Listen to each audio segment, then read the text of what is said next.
Cinta Sang Pewaris. Sebelum lanjut, bagi yang belum subscribe Cafe Novel, silahkan subscribe dan aktifkan lonceng notifikasi supaya tidak ketinggalan update terbaru dari kami. Jangan lupa juga tinggalkan like, komen dan share video ke medsos yang sahabat punya. Oke lanjut. Bab tahun 1739 sampai tahun 1742. Bab 1739 apa yang dapat Anda lakukan? Tuan Zanders, keluarga Zhao kami tidak berniat mempermalukanmu. Zhao Chengping berbisik kepada Fendi Zanders. Mau mempermalukanku atau tidak, kamu tahu di dalam hatimu sendiri. Kalau kamu hanya punya sarana ini, maka aku benar-benar kecewa. Kupikir kamu bisa menggunakan beberapa trik, tapi aku tidak menyangka kamu baru saja menemukan sampah. Untuk datang dan memprovokasi saya. Saya membosankan. Fendi Zanders menghela nafas pelan, lalu menoleh ke Zhou Qiaoqiao dan berkata, oke, makanannya hampir selesai, ayo pergi. Setelah mengatakan ini, Fendi Zanders berencana untuk berjalan ke bawah. Nak, keluarga Zhao kita bukanlah tempat di mana kamu bisa datang dan pergi kapanpun kamu mau. Karena kamu begitu meremehkanku, aku akan menunjukkan kepadamu betapa baiknya aku hari ini. Zhao Long sepertinya terstimulasi oleh kata-kata Fendi Zanders, dan setelah menggeram pelan, dia bergegas menuju posisi Fendi Zanders. Setelah melihat adegan ini, semua orang menunjukkan ekspresi terkejut. Tidak ada yang mengira Zhao Long benar-benar akan menyerang Fendi Zanders. Tapi Gong Sun Yan dan yang lainnya diam-diam menyaksikan kegembiraan itu, bagaimanapun juga, semua ini ada dalam rencana mereka. Tapi yang tidak disangka Gong Sun Yan adalah Fendi Zanders berperilaku begitu tenang hari ini, dan Fendi Zanders sepertinya sudah tahu tentang persiapannya untuk Fendi Zanders. Meskipun Zhao Long memiliki sosok yang kuat, kecepatannya sangat cepat. Rasanya seperti baut panah langsung melesat ke arah Fendi Zanders, lalu dia mengangkat tinjunya dan menghancurkannya dengan keras. Ah! Setelah Zhou Qiaoqiao melihat adegan ini, dia secara naluriah berteriak. Kekuatan pukulan Zhao Long sungguh menakjubkan. Benar, jika ini mengenai orang biasa, mungkin akan membunuh seseorang. Itu semua karena Fendi Zanders terlalu sombong. Jika dia menyinggung seseorang, dia harus menyinggung seseorang seperti Zhao Long. Pada saat ini, para pemakan melon di aula yang tidak mengetahui kebenaran mulai berdiskusi dengan suara pelan. Ledakan. Namun di detik berikutnya, semua orang yang hadir tercengang. Tepat ketika tinju Zhao Long hendak mengenai wajah Fendi Zanders langsung mengangkat tangan kanannya dan dengan mudah memblokir pukulan Zhao Long. Bahkan ekspresi wajah Zhao Long sedikit terkejut. Karena dia tidak menyangka Fendi Zanders sebenarnya memiliki dua kuas. Detik berikutnya, Fendi Zanders langsung mengangkat kaki kanannya dan menendang kaki kanan Zhao Long. Dentur. Terdengar suara yang tajam. Fendi Zanders langsung menendang tempurung lutut Zhao Long. Ah! Zhao Long sepertinya tidak menyadari apa yang sedang terjadi, jadi dia menjerit. Namun, detik berikutnya, Fendi Zanders kembali menendangnya dengan keras. Dengan tendangan ini, Fendi Zanders langsung menendang kaki kiri Zhao Long. Ah! Zhao Long berteriak lagi. Fendi Zanders perlahan melepaskan tangan yang memegang tangan Zhao Long. Ledakan. Zhao Long berlutut di depan Fendi Zanders karena kakinya dipatahkan oleh Fendi Zanders. Semua ini terjadi terlalu tiba-tiba, dan tidak ada yang menyangka bahwa pada akhirnya akan menjadi situasi seperti itu. Awalnya, Gong Sun Yan dan Zhao Chengping masih memiliki kepercayaan penuh pada Zhao Long. Bagaimanapun, Zhao Long juga seorang seniman bela diri pemula peringkat Xuan, dan Fendi Zanders belum terlalu tua, jadi mereka semua merasa bahwa paling tepat bagi Zhao Long untuk menjaga Fendi Zanders. Tapi tidak ada yang mengira Zhao Long akan sangat rentan di depan Fendi Zanders. Dalam waktu kurang dari setengah menit, Zhao Long jatuh di depan Fendi Zanders. Saya sudah mengatakan itu, Anda tidak memenuhi syarat. Fendi Zanders memandang Zhao Long dan berkata dengan tenang. Dan semua orang yang hadir terdiam. Ketika Fendi Zanders mengatakan ini sebelumnya, semua orang mengira Fendi Zanders sedang membual, tetapi sekarang mereka tahu bahwa Fendi Zanders tidak sedang membual. Zhao Chengping memandang Zhao Long, yang sedang berlutut di tanah, dengan ekspresi seburuk mungkin. Bagaimanapun, dia awalnya bermaksud mempermalukan Fendi Zanders, tetapi sekarang ternyata memalukan bagi keluarga Zhao. Pada pesta ulang tahunnya, keluarga Zhao berinisiatif memprovokasi Fendi Zanders, dan akhirnya kakinya patah. Jika ini menyebar, keluarga Zhao akan menjadi bahan tertawaan. Pemuda ini tidak sederhana. Namun, saat ini, pengawal di samping Gong Sun Yan tiba-tiba menghela nafas. Kenapa tidak sederhana? Gong Sun Yan ragu-ragu sejenak, dan bertanya kepada pengawal itu dengan nada bingung. Tuan Gong Sun, meskipun Fendi Zanders ini tampak seperti seniman bela diri junior peringkat Xuan di permukaan, kekuatannya jauh lebih unggul daripada seniman bela diri junior peringkat Xuan. Bahkan seniman bela diri peringkat Xuan menengah tidak bisa melihatnya sebagai lawannya. Saya tidak tahu. Saya mengerti mengapa kekuatannya begitu menakutkan, tetapi jika dia memiliki kemampuan seperti itu di usia yang begitu muda, mungkin akan menjadi masalah besar untuk tumbuh di masa depan. Kata pengawal itu dengan wajah kosong. Jika kamu melawan dia, apa peluangmu untuk menang? Gong Sun Yan bertanya setelah ragu-ragu sejenak. Dia bukan lawanku. Pengawal itu berkata dengan percaya diri. Oke, kalau begitu kamu bisa memberi pelajaran pada orang ini nanti, hati-hati dan jangan bunuh siapapun. Gongsun Yan berkata perlahan. Tidak masalah. Pengawal itu mengangguk. Di sisi lain, setelah menghabisi Zhao Long, Fendi Zanders memandang Zhao Chengping dengan tenang, dan bertanya dengan lembut kepada Zhao Chengping, bukankah kamu selalu ingin aku melawan keponakanmu ini sekarang? Kamu sudah bertarung, apakah kamu punya bergerak? Silakan gunakan itu. Kamu sombong sekali. Aku hanya memintamu untuk bersaing dengan keponakanku. Kamu langsung mematahkan kakinya. Kamu tidak menganggap serius keluarga Zhao kami. Zhao Chengping berteriak pada Fendi Zanders dengan suara gemetar. Fendi Zanders memandang Zhao Chengping dengan acuh tak acuh, dan kemudian berkata dengan acuh tak acuh, kalau begitu, saya tidak menganggap serius keluarga Zhao Anda sekarang, apa yang dapat Anda lakukan? Kamu. Zhao Chengping menatap Fendi Zanders dengan mata penuh amarah. Dia tidak pernah mengira Fendi Zanders akan begitu sombong. Jika kamu tidak ada urusan, maka aku pergi dulu. Setelah Fendi Zanders selesai berbicara, dia langsung keluar dari aula. Tunggu sebentar. Namun, saat ini, Gongsun Yan tiba-tiba memanggil. Fendi Zanders mendengar kata-kata Gongsun Yan dan perlahan menoleh untuk melihat Gongsun Yan, dan tidak bisa menahan cibiran di dalam hatinya, sepertinya kamu masih tidak bisa menahannya. Tuan Zanders, Anda menyakiti seseorang di pesta ulang tahun keluarga Zhao, dan sekarang Anda ingin menepuk pantat Anda dan pergi, bukankah itu agak tidak pantas? Gongsun Yan duduk di tempat dan suaranya tenang tapi tidak megah. Chen Xiaohu tampak sedikit tidak berdaya ketika mendengar kata-kata Gongsun Yan, karena dia tahu bahwa Fendi Zanders memperburuk keadaan. Jika Gongsun Yan juga ikut serta dalam masalah ini, maka masalah hari ini mungkin tidak akan berakhir begitu saja. Mereka bersikeras untuk bersaing dengan saya. Saya telah membujuk mereka sebelumnya, tetapi tidak ada yang bisa mereka lakukan jika mereka tidak mendengarkan saya. Fendi Zanders berkata dengan ringan. Akhir bab ini. Bab 1740. Bab 1740 apa yang akan terjadi pada akhirnya akan datang, tidak peduli apa, itu salahmu kalau kamu menyakiti seseorang.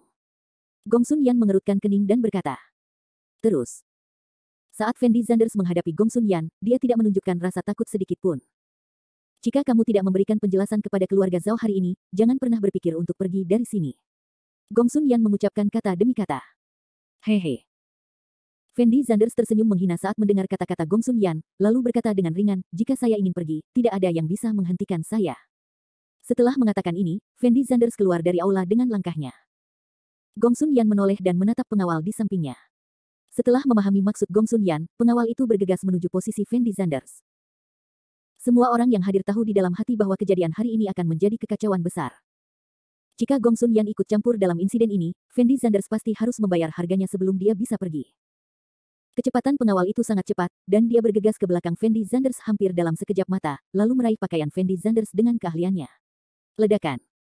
Namun, pada saat itu, sesosok tubuh bergegas keluar dan langsung meraih pergelangan tangan pengawal tersebut. Ekspresi wajah pengawal itu sedikit terkejut, karena sosok yang bergegas keluar begitu cepat bahkan dia tidak bereaksi. Fendi Zanders menoleh dan menatap ringan ke arah Hades di depannya, lalu berkata dengan lembut, aku serahkan tempat ini padamu, apakah ada masalah? Tuan Zanders, jangan khawatir. Yan Wang menjawab dengan suara rendah. Dan Fendi Zanders tidak banyak bicara dan terus berjalan ke depan. Ketika Gongsun Yan melihat Yan Wang, ekspresi wajahnya sedikit terkejut, karena sekilas dia mengenali bahwa orang tersebut adalah pengawal pembunuh Yan Wang yang telah dia cari selama bertahun-tahun untuk ayah Fendi Zanders. Setelah Gongsun Yan membunuh orang tua Fendi Zanders saat itu, dia mencari keberadaan Raja Hades. Meski banyak rumor yang beredar bahwa Raja Neraka telah meninggal, Gongsun Yan tetap merasa tidak tenang. Dia mengira Raja Neraka pasti masih hidup, jadi dia tidak menyerah mencari Raja Neraka selama bertahun-tahun. Namun, yang tidak pernah disangka Gongsun Yan adalah Raja Hades akan muncul di hadapannya sedemikian rupa. Pengawal Gongsun Yan sepertinya berencana melawan Hades setelah melihat Fendi Zanders pergi. Huang kecil, kamu bukan tandingan orang ini, hentikan. Gongsun Yan berteriak tanpa ekspresi. Setelah Xiao Huang mengerti maksud Gongsun Yan, dia mundur 2 langkah dan kembali ke sisi Gongsun Yan. Yan Wang memandang semua orang yang hadir tanpa ekspresi, dan berkata dengan suara rendah, jika ada yang berani mempersulit Tuan Zanders, saya akan menghancurkan seluruh keluarga Anda. Siapa orang ini? Sombong sekali. Ya, kenapa kamu belum pernah melihat orang ini sebelumnya? Semua orang yang hadir memandang Hades dan mulai berdiskusi dengan suara pelan. Namun, Yan Wang sama sekali tidak peduli dengan suasana hati orang-orang ini, dan berbalik dan pergi setelah mengucapkan kata-kata ini. Gongsun Yan berdiri di tempat dan melihat punggung Yan Wang. Setelah terdiam selama 2 detik, dia menghela nafas pelan, apapun yang terjadi pada akhirnya akan datang. Setelah Fendi Zanders dan Zhou Qiaoqiao meninggalkan hotel, Zhou Qiaoqiao sepertinya masih belum bisa keluar dari kejadian tadi. Wajah cantiknya penuh kepanikan. Karena adegan tadi agak terlalu berbahaya, jika Hades tidak datang tepat waktu, Fendi Zanders dan dia akan berada dalam bahaya. Tuan Zanders, bukankah apa yang kamu lakukan hari ini terlalu berlebihan? Meskipun status Zhao Long di keluarga Zhao tidak tinggi, tapi kamu mengalahkan Zhao Long seperti ini di pesta ulang tahun Zhao Chengping, keluarga Zhao pasti tidak akan melepaskannya. Dari, Zhou Qiaoqiao ragu-ragu sejenak dan berkata dengan lembut kepada Fendi Zanders. Tahukah kamu mengapa Gong Sun Yan mengundangku kali ini? Fendi Zanders bertanya pada Zhou Qiaoqiao dengan suara rendah. Aku tidak tahu. Zhou Qiaoqiao menggelengkan kepalanya dengan ringan. Tujuan mereka sebenarnya bukan untuk mempermalukan saya, tetapi untuk memberi saya pukulan, memberitahu saya betapa kuatnya mereka, membuat saya merasa bahwa saya tidak bisa mengalahkan orang-orang ini sama sekali, dan membiarkan saya mundur, jadi apapun yang saya lakukan. Hari ini saya harus menghadiri pesta ulang tahun ini, dan saya harus menamparkan wajah orang-orang ini dengan keras agar mereka mengerti bahwa saya tidak mudah ditindas, sehingga mereka akan berpikir matang-matang sebelum ingin melakukan sesuatu terhadap saya di masa depan. Tanda seru petik 2. Fendi Zanders menjelaskan dengan suara rendah. Jadi ini ya. Zhou Qiaoqiao memandang Fendi Zanders dan mengangguk sambil berpikir. 4 keluarga besar dan keluarga Gong Sun adalah satu. Jika saya ingin berurusan dengan keluarga Gong Sun, saya harus berurusan dengan 4 keluarga besar. Jadi cepat atau lambat kita akan menjadi musuh mereka. Bahkan tanpa kejadian hari ini, keluarga Zhao keluarga tidak akan membiarkan kita pergi, jadi kekhawatiranmu tadi tidak perlu. Fendi Zanders melanjutkan. Dan Zhou Qiaoqiao tidak bisa menahan nafas dalam-dalam, dan dia menyadari bahwa semua ini ada dalam rencana Fendi Zanders. Meski Fendi Zanders terlihat melakukan segala sesuatunya begitu saja, nyatanya semua yang dilakukannya memiliki tujuannya masing-masing. Perjamuan ulang tahun Zhao Chengping bubar karena kemunculan Fendi Zanders. Lagi pula, tidak ada yang mengira Fendi Zanders akan menyerang dengan begitu kejam, langsung mematahkan kaki Zhao Long. Awalnya, keluarga Gong Sun dari keluarga Zhao berencana menggunakan insiden ini untuk menekan Fendi Zanders. Namun mereka tidak pernah menyangka bahwa Fendi Zanders pada akhirnya akan menjadi sombong. Setelah kejadian ini, diperkirakan seluruh Yang Cheng akan mengetahui nama Fendi Zanders. Mengandalkan kekuatan sendiri untuk melawan seluruh keluarga Zhao dan keluarga Gong Sun, hal seperti itu tidak pernah terjadi. Namun, yang paling mengkhawatirkan Gong Sun Yan adalah kemunculan Hades. Adapun penampilan arogan Fendi Zanders di pesta ulang tahun hari ini, dia tidak menganggapnya terlalu serius. Dan Chen Xiaowu dan Chen Tianyi berencana terbang kembali ke Yanjing setelah menghadiri pesta ulang tahun keluarga Zhao. Namun Chen Tianyi mencari peluang untuk menyerang Chen Xiaowu. Begitu Chen Xiaowu kembali ke Yanjing, akan sangat sulit baginya untuk menyerang Chen Xiaowu. Jadi Chen Tianyi akhirnya memikirkan alasan yang cocok setelah ragu-ragu untuk waktu yang lama. Keluarga Chen pernah bekerja sama dengan sebuah perusahaan di Korea sebelumnya, namun ada masalah dengan kontraknya beberapa waktu lalu. Chen Wenzuo awalnya berencana untuk menyerahkan masalah ini kepada Chen Tianyi dan melatih Chen Tianyi. Dan Chen Tianyi juga ingin menggunakan kesempatan ini untuk tampil baik, jadi dia setuju. Pada saat ini, Chen Tianyi berencana menyerahkan masalah ini kepada Chen Xiaowu, dan dia kembali ke Yanjing sendirian. Dengan cara ini, Chen Tianyi tidak hanya dapat menghilangkan kecurigaan, tetapi juga menemukan peluang untuk menyerang Chen Xiaowu. Setelah Chen Tianyi memikirkannya, dia merasa metode ini adalah yang paling mudah, jadi dia langsung pergi ke pintu kamar Chen Xiaowu dan mengetuk pintu dengan ringan. Siapa ini? Suara Chen Xiaowu terdengar. Kakak, ini aku. Chen Tianyi berkata dengan suara rendah. Tunggu sebentar. Chen Xiaowu menjawab dengan ringan, lalu membuka pintu, dan bertanya dengan lembut, Tianyi, apa yang kamu inginkan dariku? Meskipun Chen Xiaowu dan Chen Tianyi sama-sama ingin membunuh satu sama lain, di permukaan mereka masih berperilaku sangat baik dan tampaknya memiliki hubungan yang baik. Akhir bab ini. Bab 1741. Bab 1741 aku tidak bisa lolos dari kematian, kakak, aku ingin kamu membantuku. Kata Chen Tian sambil tersenyum. Chen Xiaowu menatap Chen Tianyi tanpa ekspresi, lalu bertanya sambil tersenyum, apakah kamu kekurangan uang lagi? Berapa yang kamu inginkan kali ini? Chen Tianyi biasanya tidak bertanggung jawab atas urusan bisnis di keluarga Chen, dan menghabiskan sebagian besar waktunya menunggu Chen Wenzuo memberinya uang saku, dan Chen Tianyi sendiri adalah seorang pemboros besar, dan menghabiskan banyak uang, jadi dia sering menemukan Chen Xiaowu untuk meminjam uang. Untuk menunjukkan bahwa dia tidak memusuhi Chen Tianyi, Chen Xiaowu pada dasarnya menanggapi setiap permintaan. Bagaimanapun, itu semua adalah uang keluarga Chen, jadi Chen Xiaowu tidak merasa buruk sama sekali. Kali ini bukan tentang uang. Chen Tianyi buru-buru menjawab, lalu melanjutkan, ini saudara perempuan yang seperti ini. Beberapa waktu yang lalu ayahku memintaku pergi ke Korea untuk mengurus masalah kontrak, dan ini akan segera datang, tapi aku punya pacar beberapa waktu lalu, dan dia ini hari ulang tahunku, dan kamu juga tahu bahwa aku tidak tahu banyak tentang bisnis, jadi menurutku kakak, kenapa kamu tidak pergi ke Korea untukku? Chen Xiaowu memandang Chen Tianyi tanpa daya, dan kemudian bertanya sambil tersenyum, kamu datang kepadaku karena ini. Ya, kalau tidak, apa lagi yang bisa terjadi? Chen Tianyi mengangguk dengan gugup. Baiklah, kalau begitu aku akan membantumu dalam hal ini, tapi harap diingat bahwa kamu berhutang budi padaku. Saat ini, Chen Xiaowu tidak pernah berpikir bahwa Chen Tianyi berencana melakukan sesuatu padanya, jadi dia langsung setuju. Benar-benar. Ketika Chen Tian melihat Chen Xiaowu menyetujuinya dengan gembira, dia berteriak dengan penuh semangat. Tentu saja itu benar. Chen Xiaowu mengangguk, lalu melanjutkan bertanya, kapan saya akan pergi ke Korea? Kamu bisa berangkat lusa. Kata Chen Tian setelah berpikir sejenak. Oke, kalau begitu aku tidak akan kembali ke Yanjing, aku bisa bersantai di Yangcheng selama beberapa hari. Chen Xiaowu sudah mengemasi barang bawaannya dan bersiap untuk berangkat besok, tetapi karena insiden Chen Tianyi, dia hanya bisa melepaskan gagasan untuk kembali. Baiklah kak, kalau begitu sudah beres, aku akan kembali besok sendiri. Chen Tianyi tidak menyangka semuanya akan berjalan lancar, jadi dia berkata dengan gembira. Bagus. Chen Xiaowu mengangguk. Setelah ragu-ragu beberapa saat, Chen Tianyi merasa bahwa dia tidak boleh terus berbicara dengan Chen Xiaowu, dan akan merepotkan jika dia melewatkan sesuatu, jadi dia mencari alasan dan meninggalkan kamar Chen Xiaowu. Namun, begitu Chen Tianyi kembali ke kamarnya, dia mengeluarkan ponselnya dan menghubungi nomor ibunya.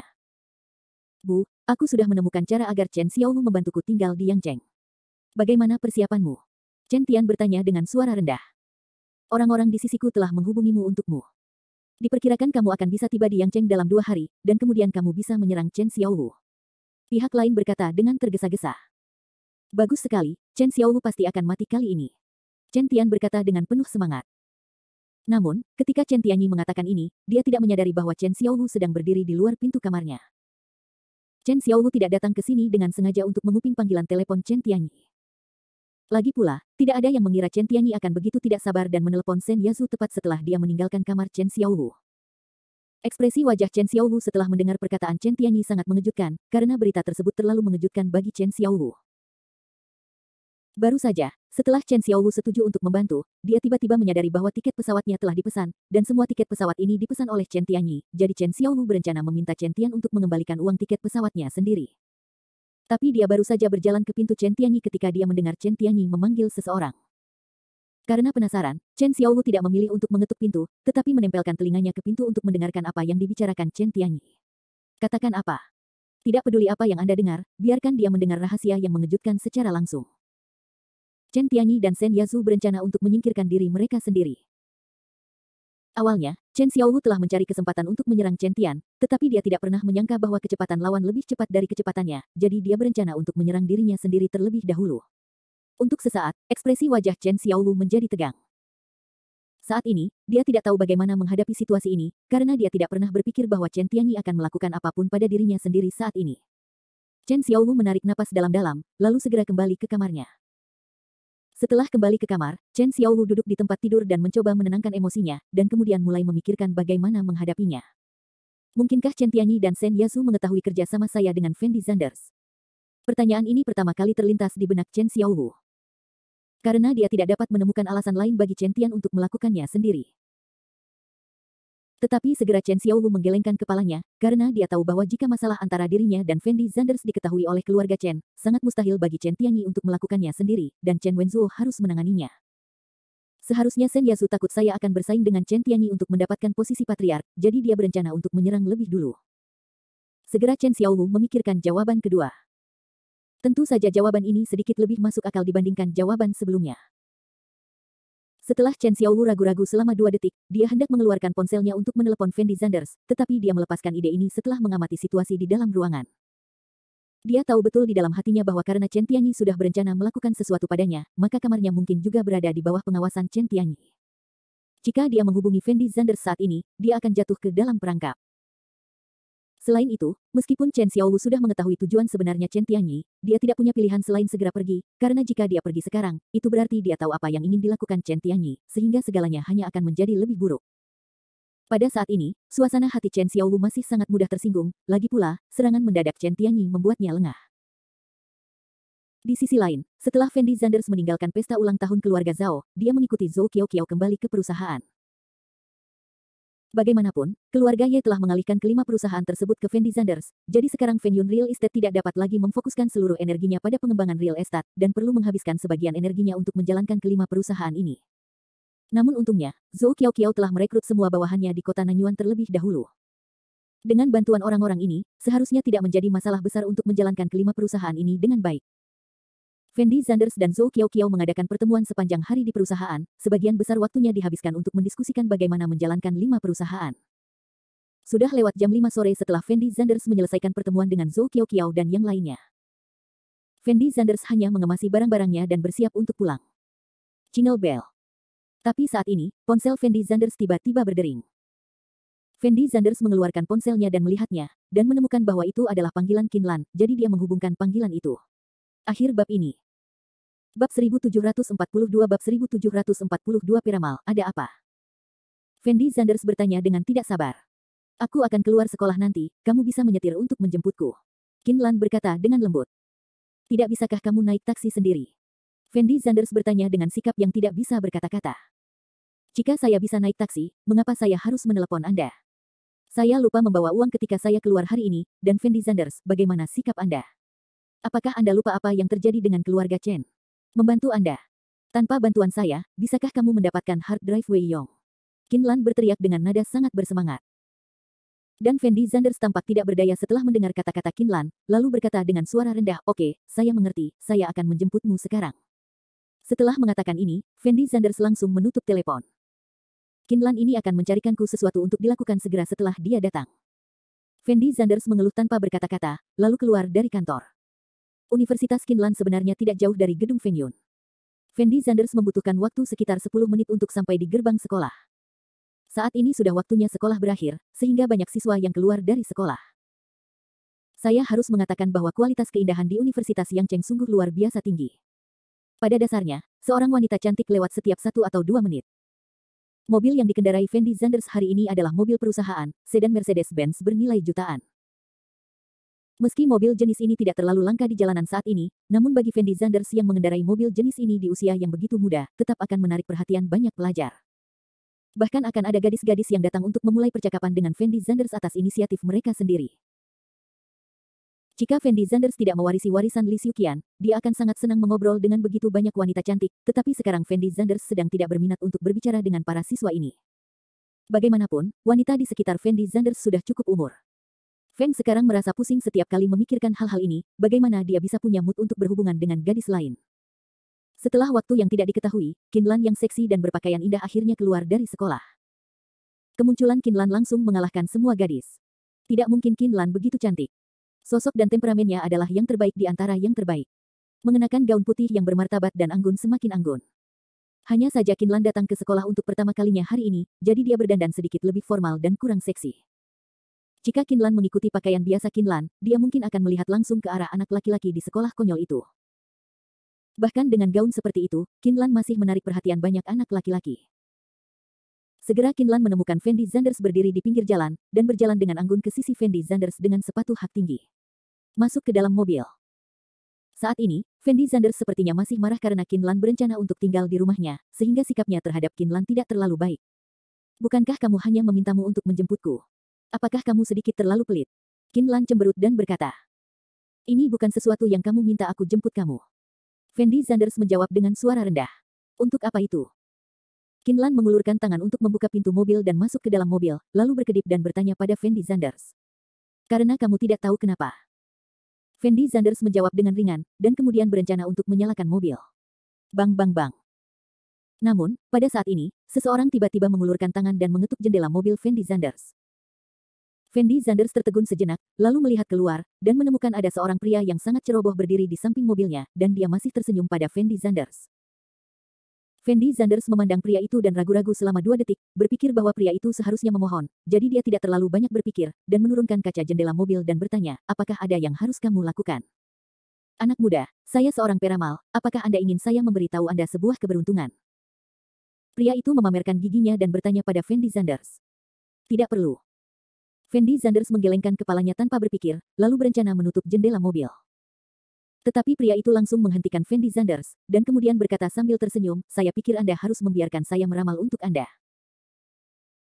Fendi Zanders memandang pria itu tanpa daya, dia merasa pria ini berencana meminta sejumlah uang darinya dengan alasan meramal, dan Fendi Zanders tidak bermaksud berbicara omong kosong dengan pria ini, dan berkata langsung, Don bukankah kamu hanya ingin uang?